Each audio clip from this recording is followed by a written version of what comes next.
ସମସ୍ତ ଭଉଣୀ ଓ ଭାଇମାନଙ୍କୁ ଏହି ମାନବବାଦର ଆଉ ଏକ ଅଧ୍ୟାୟକୁ ସ୍ୱାଗତ କରୁଛି। ଆମେ ଯେକୌଣସି ଧର୍ମ, ଭାଷା, ଜାତି ବା ପ୍ରାନ୍ତର ହେବା ଯାଇ ଆସେ ନାହିଁ। ହିନ୍ଦୁ, ଖ୍ରୀଷ୍ଟିଆନ, ମୁସଲମାନ, ବୌଦ୍ଧ, ଜୈନ ସବୁ ଧର୍ମର ମୂଳତତ୍ତ୍ୱ ଏକ। ଈଶ୍ୱର ଏକ ଏବଂ ଅଭିନ୍ନ, ଏବଂ ଆମେ ସବୁ ଈଶ୍ୱରଙ୍କ ସନ୍ତାନ। We all are children of God. ଈଶ୍ୱର ଜାଣନ୍ତି ମଣିଷ ଏକ ଏବଂ ଅଭିନ୍ନ ନୁହେଁ।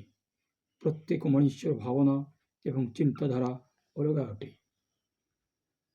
ତେଣୁ ଈଶ୍ୱର ବିଭିନ୍ନ ଧର୍ମ ନାମରେ ନିଜକୁ ଉପସ୍ଥାପିତ କରିଛନ୍ତି ଏବଂ ମନୁଷ୍ୟ ଯାହାକୁ ଯାହା ଭଲ ଲାଗିଲା ନିଜକୁ ସେହି ଧର୍ମରେ ଦୀକ୍ଷିତ କଲା। ପରିତାପର ବିଷୟ ଏହିକି ମନୁଷ୍ୟ ଈଶ୍ୱରଙ୍କ ଗୂଢ଼ ତତ୍ତ୍ୱକୁ ବୁଝି ନ ପାରି ନିଜ ନିଜର ଧର୍ମକୁ ଶ୍ରେଷ୍ଠ ମନେ କରୁଛି ଓ ଧର୍ମକୁ କଟାକ୍ଷ କରୁଛି।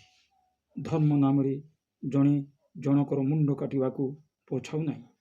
ତେଣୁ ଏହା ମାନବବାଦର ଖିଲାପ ଓ ଈଶ୍ୱରଙ୍କ ନିୟମ ବାହାରେ। ଏହିଭଳି ମନୁଷ୍ୟ ହେଲେ ଅମଣିଷ। ଏମାନେ କୌଣସି ଧର୍ମର ନୁହନ୍ତି। ଯାହା କରନ୍ତି ନିଜର ସ୍ୱାର୍ଥ, ସୁଖ ଓ ସୁବିଧା ପାଇଁ। ଏହିଭଳି ମନୁଷ୍ୟ ସମାଜ ପାଇଁ ଗୋଟିଏ ଶତ୍ରୁ। ଏହି ଉକ୍ତିଟା ଆପଣଙ୍କୁ ଭଲ ଲାଗିଲା ତାହେଲେ ଲାଇକ୍ କରନ୍ତୁ, ସେୟାର କରନ୍ତୁ ଏବଂ ନିଜକୁ ମାନବବାଦର ରୂପେ ପରିଗଣିତ କରନ୍ତୁ। ମୋ ସହିତ ମିଶନ୍ତୁ ଏବଂ କହନ୍ତୁ ମାନବବାଦ ଜିନ୍ଦାବାଦ।